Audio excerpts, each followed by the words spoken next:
गांव में आंधी तूफान आ रहा होता है। सभी लोग अपने अपने घरों से सामान कपड़े उठाकर अपने घर में रख रहे होते हैं। माँ, माँ, बाहर आंधी तूफान चल रहा है, बहुत तेज बारिश आने वाली है। अरे राजू, मैंने बाहर कपड़े सुखाने के लिए डाले थे, जा जल्दी से उन्हें उठा कर लिया, नहीं तो बारिश के चलते भीग जाएंगे। ओहो, इस बारिश को भी अभी ही आना था। अब मैं क्या करूं? छत पर तो प्लास्टिक की त्रिपाल भी नहीं लगाई अभी तक। राधिका ऐसा कहकर फौरन तिरपाल उठाकर लाती है और बारिश से अपने घर को बचाने के लिए उस तिरपाल को अपने घर की छत पर लगाने की कोशिश करती है। लेकिन ज्यादा आंधी तूफान की वजह से तिरपाल बार बार उड़ने लगती है। तभी तेज बारिश शुरू भी हो जाती है। अरे ये क्या माँ, बारिश शुरू हो गई, अब हम लोग क्या करें? चलो बच्चों, घर के अंदर चलो। अब हम लोग ये तिरपाल घर की छत पर नहीं लगा पाएंगे। इससे अच्छा है कि बारिश से बचकर घर के अंदर ही रहें। राधिका अपनी बेटी और बेटे के साथ घर के अंदर आ जाती है, जहां एक खाट पर उसकी सास लेटी हुई है। अरे बहू, बाहर बारिश हो रही है, अब कुछ ही देर में छत से पानी टपकने लगेगा। कितने दिन से कह रही थी अर्जुन से कि बेटा छत पर तिरपाल लगा दे, लेकिन वो मेरी बात सुनता ही नहीं है। कोई बात नहीं माँ जी, जब वो ड्यूटी से आ जाएंगे तो इस काम को कर देंगे, तब तक बारिश भी कम हो जाएगी। राधिका इतना कह ही रही थी कि उनके घर के अंदर से पानी टपकने लगता है। पानी को टपकता हुआ देख राधिका और उसके दोनों बच्चे फौरन घर के बर्तन उठाते हैं और टपक रही जगह पर लगा देते हैं। हे भगवान, घर के अंदर पानी टपकने लगा। अब थोड़ी ही देर में घर के अंदर पानी भी भर जाएगा। सही कहा माँ आपने, अगर हमारा घर पक्का होता तो ऐसा ना होता। आप हमारे घर को पक्का क्यों नहीं बनवा देती हो? अरे बेटी, घर पर पैसा लगाना तो बहुत दूर की बात है। अभी घर में 2 वक्त का खाना मिल जाए, वो ही बहुत बड़ी बात है। राधिका ऐसा कहकर आरती को पढ़ाई करने के लिए भेज देती है। आज अगर पैसे होते तो इतनी परेशानियों का सामना न करना पड़ता, और मैं अपने इस टूटे फूटे घर को या तो मरम्मत करवा लेती या फिर इसकी छत ही डलवा देती।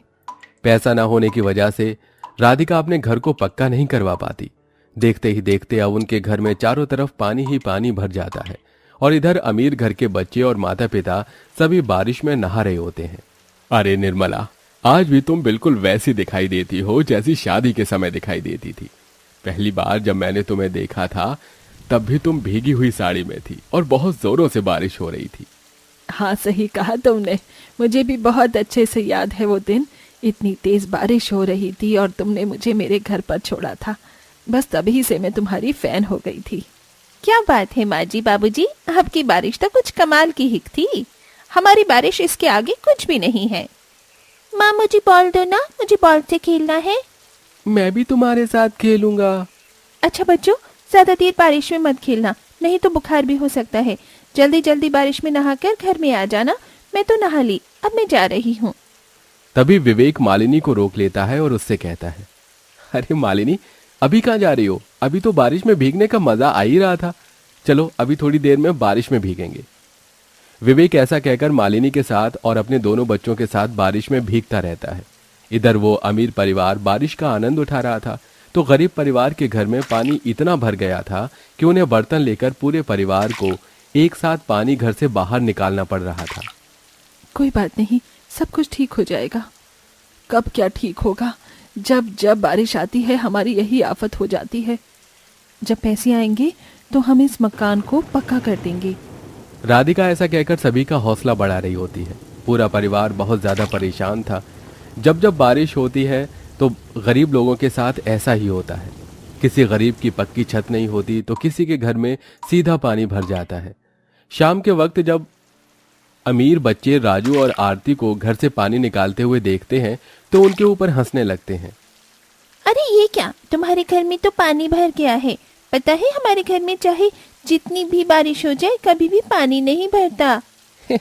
आप पानी कब तक निकालते रहोगे? चलो खेलने चलते हैं। हम नहीं खेलेंगे, हमें ये सारा पानी बाहर निकालना होगा, नहीं तो रात को सोने के लिए जगह नहीं बन पाएगी। हाँ, राजू ने बिल्कुल सही कहा, तुम दोनों जाकर खेल लो।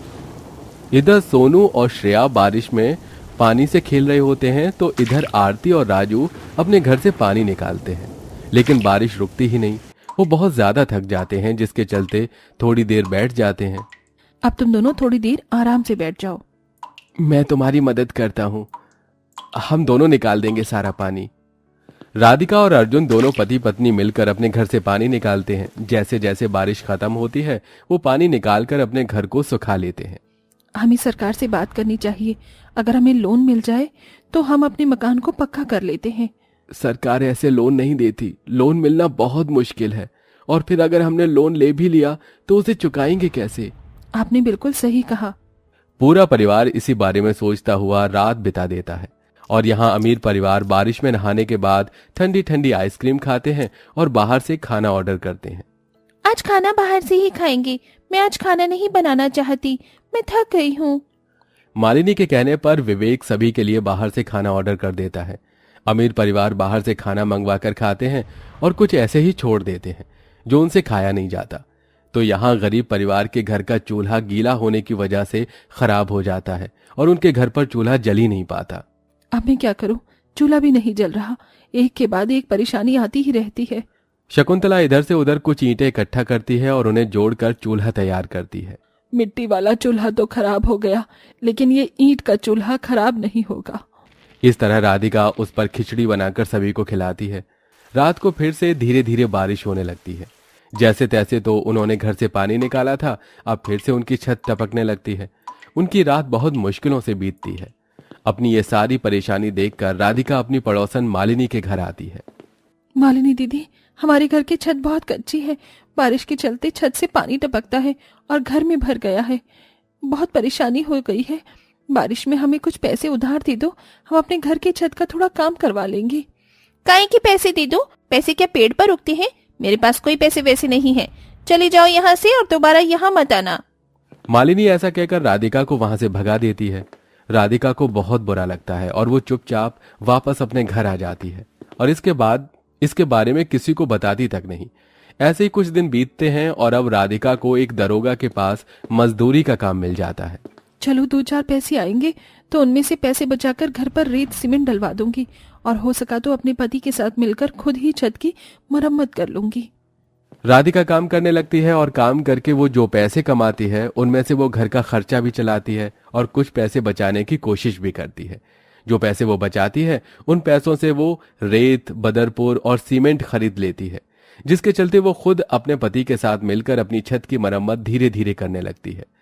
ऐसे ही धीरे धीरे उनकी घर की मरम्मत हो जाती है और अब उनके घर में पानी टपकना बंद हो जाता है। लेकिन इधर अमीर घर पर छापा पड़ जाता है।